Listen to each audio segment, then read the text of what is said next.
ከታዋቂዋ የኢትዮጵያና የኤርትራ ቲክቶከር ህልፈት በኋላ የተሰማው ዜና ብዙዎችን አስደንግጧል። ታዋቂዋ ቲክቶከር በመኖሪያ ቤቷ ውስጥ ራሷን አጥፍታ ተገኝታለች። በምስሉ ላይ የምትመለከቷት ኤርትራዊት እህታችን ራሷን ማጥፋቷን ከሶሻል ሚዲያ ላይ ተመለከትኩ ማለት ነው። ለብዙዎች ተስፋ የምትሰጥ ብዙዎችን የምታበረታታ መልካም ወጣት ነበረች። ትናንት ያን ተናግሬ ዛሬ እንዲህ አይነት ነገር ብዙዎች የቲክቶከሯን ህልፈት ፍጹም ያልተጠበቀና ለሞት የሚያበቃት ምንም ነገር ሊኖር አይችልም በማለት እየተነጋገሩበት ይገኛሉ። ብዙ ሰው ፖስት የሚያደርገው ምናምን ብቻ አንመልከት፣ ውስጡ አብዛኛው ሰው ውስጡ ተቦርቡሯል፣ ውስጡ ባዶ ሆነ እና ሰው ኢትዮጵያ ሆኖ ሲመለከተን ሌላ ነው፣ ውስጣችንን ግን የምናውቀው እኛ ነን እያልኩ እየተናገርኩ ነበረ። ሰዎች ፊታቸው ላይ ስማይል ስላለ የሆነ ነገር እያደረጉ ስለሆነ ብቻ ሁሉ ነገር ሰላም ነው ኤቭሪቲንግ ኢዝ ፋይን ማለት አይ። እህታችን ለምሳሌ ፈገግታ ፊቷ ላይ ያለ ጤናዋን የምትጠብቅ ወጣት ነች። በፍጹም ይናት እና ይች ልጅ የምታልፍበትን ነገር ለሰዎች ብትነገር ሰዎች ወይ ሊፈርዱባት ይችላል። ስለዚህ ከራሷ ጋር ስትታገል ቆይታ ፋይናሊ ጊቭ አፕ አደረገች ማለት ነው። እና አንዳንድ ሰዎች እንደዛ ናቸው። ሰይጣን ይጠቀምባቸዋል። የዛን ሰው ቁስል የምትነካኩ ያን ሰው የምታደክሙ ሰዎች ልትሆኑ ይችላላችሁ። የሰይጣን መጠቀሚያ ነው የምትሆኑት። እየሄዳችሁ ወሬ አመላላሽ በሰው ቁስል የምትስቁ ክፉዎች ነው የምትሆኑት። ለመሆኑ በውጭ ሀገር ያሉ ኢትዮጵያውያንን ያስደነገጠውና እንደ ማንቂያ ደውል የሆነው ከታዋቂዋ ቲክቶከር ህልፈት በኋላ የተሰማው ዜና ምንድን ነው? በውጭ ሀገር የምትኖሩ ኢትዮጵያውያንም ይህ ለእናንተ እጅግ አስደንጋጭ ዜና ነው። ምን ያክል አደገኛ ደረጃ እንደደረሰ ማየት ትችላላችሁ። ክርስቶስን ወዴት እየወሰዱ እንደሆነ። በተለይ ደግሞ አሁን ፕሬዚደንት ተብዬው አቋርጠናል ይላል። ስብሰባ ሄዶ 45 ቀን አንተ ማን ጋር ነው ተሰባስበው የመጣው? አናባፕቲስቶች አካባቢ ጎራ ላልክም ሰነወሻሽ እንነጋገር። እዚህ ጋር እናንተ ሰዎች ሰዶማዊነት እየተስማማችሁ ነው ወይ? ሰዶማዊነት ተመችቷችሁ ነው ወይስ ምንድን ነው እየተከናወነ ያለው ነገር? ግብረ ሰዶማዊነት እኔ የ9ኛ ክፍል ተማሪ ሆኜ ለምንድን ነው የምማረው የሚል አርጉመንቱላ አቅርቤ ነበር። እኛ አንዱ ሃይማኖት ከአንዱ ይበልጣል ንትርክና ጭቅጭቅ ውስጥ ሆነን እኛም ሳናውቀው ቤተክርስቲያንም ሳታውቀው ሰዶማዊነት እየወረሰን እንደሆነ ስንቶቻችሁ አውቃችኋል? ስንቶቻችሁ ሰምታችኋል? ይህ ለቤተክርስቲያን በተለይ ለኢትዮጵያ ቤተክርስቲያን ታላቅ መርዶ ነው። የምስር ክርስቶስ ቤተክርስቲያን ፕሬዝዳንት ክደዋል። አሁን ሰሞኑን እንግዲህ እንደምታውቁት 45 ቀን ከነሱ ጋር ዛሬው ሲሰበሰብ ከርሞ ትናንት ወዲያ ነው የገባው። ከዛ በኋላ እኛን የሚቃወሙት ምስር ክርስቶስን አይወክሉም ይላል እኮ። ማንም ወክለው እነ ዶክተር ስዩም ካልወከሉ ግብረ ሰዶማዊነት ነው ምስር ክርስቶስ የሚወክለው። ምስር ክርስቶስ ቤተክርስቲያን ከግብረ ሰዶማውያን ጋር የፈጠረችው ጋብቻ ቪዛ ይልኩልሃል 45 ቀን 15 ቀን አሜሪካና አውሮፓ ለመንሸራሸር ብለህ ህዝብህን ለግብረ ሰዶማዊነት አሳልፈህ ታጫል። ከዛ በኋላ እነን አይወክሉም ህገወጦች ናቸው ምናምን ያልክ በፖለቲካ ለማስፈራራት ለማሸማቀቅ። እዚህ ደግሞ አለ መካኒሱስ ላይ ቄስ ዮናስ ይገዙ የሚባል አይቻልም እኮ። አይሆንም። ኢትዮጵያ ውስጥ ጴንጤዎች ቢቀበሉ ኦርቶዶክሶች ይፋረዷችሁ፣ ሙስሊሞች ይፋረዷችሁ። አይደል ነው የመሰረ ክርስቶስ ምዕመናን መችቷችሁ ይሁን ወይስ ቀስ ብለን ነገሩን እንይ ብላችሁ ይሁን አላቅም። በምስሉ ላይ የምትመለከቷት ኤርትራዊት እህታችን ራሷን ማጥፋቷን ከሶሻል ሚዲያ ላይ ተመለከትኩ ማለት ነው። እና የቲክታክ አካውንቷን ገብቼ ለማየት ሞክሬ ነበር። የተለያዩ የፊትነስ ቪዲዮዎችን እየሰራች ጅም በደንብ ቅጥቅጥ አድርጋ የምትሰራ ራሷን የምትጠብቅ ለብዙዎች ተስፋ የምትሰጥ ብዙዎችን የምታበረታታ መልካም ወጣት ነበረች እና የምትኖረው ሆላንድ ውስጥ ነው። ዛሬ ግን በህይወት የለችም፣ ራሷን አጠፋች ማለት ነው። ትናንት የሚገርማችሁ ነገር ቪዲዮ ሰርቼ ነበር። እሱ ነው በጣም የገረመኝ። ትናንት ምን ሰራው?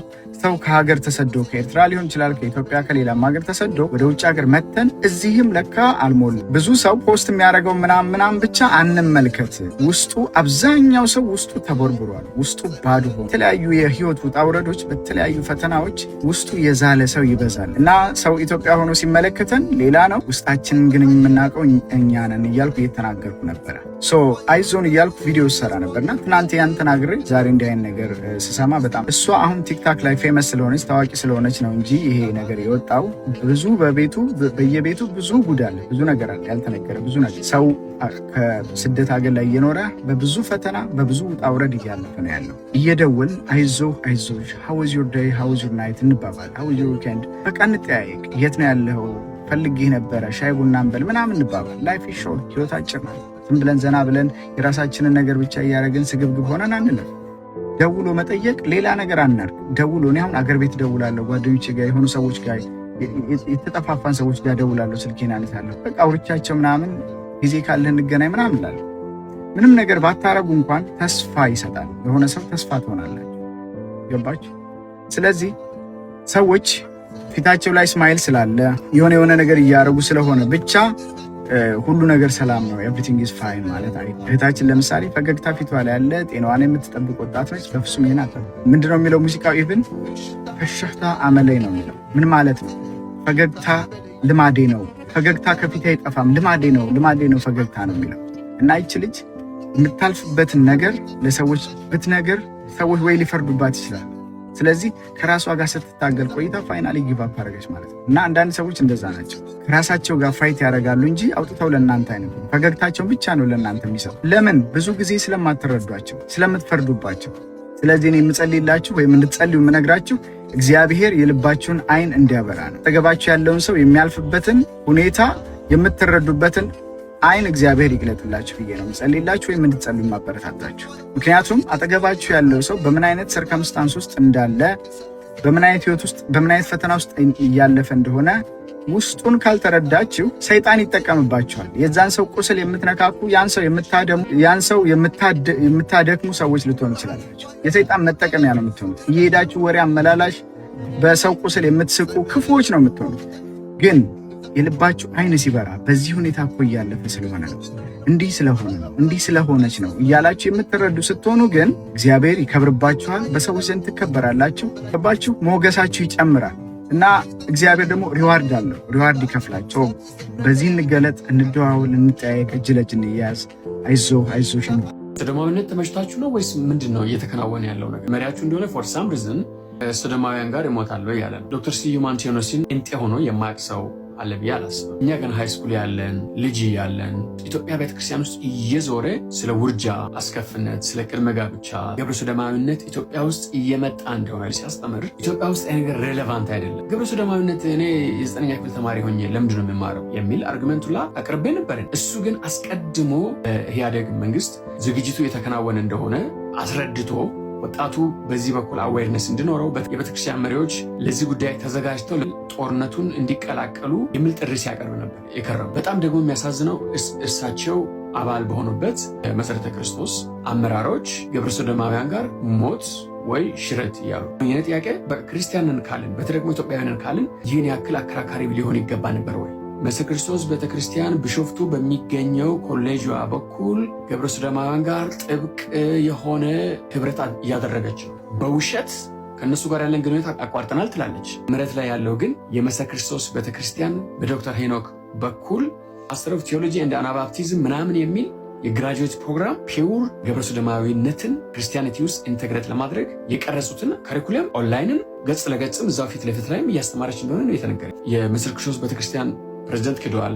አሁን ሰሞኑን እንግዲህ እንደምታውቁት 45 ቀን ከነሱ ጋር እዛ ሲሰበሰብ ከርሞ ትላንት ወዲያ ነው የገባው። እዛ በኋላ እኛን የሚቃወሙት መሰረተ ክርስቶስን አይወክሉም ይላል እኮ። ማንም ወክለው እነ ዶክተር ስዩም ካልወከሉ ግብረ ሰዶማዊነት ነው መሰረተ ክርስቶስን የሚወክለው።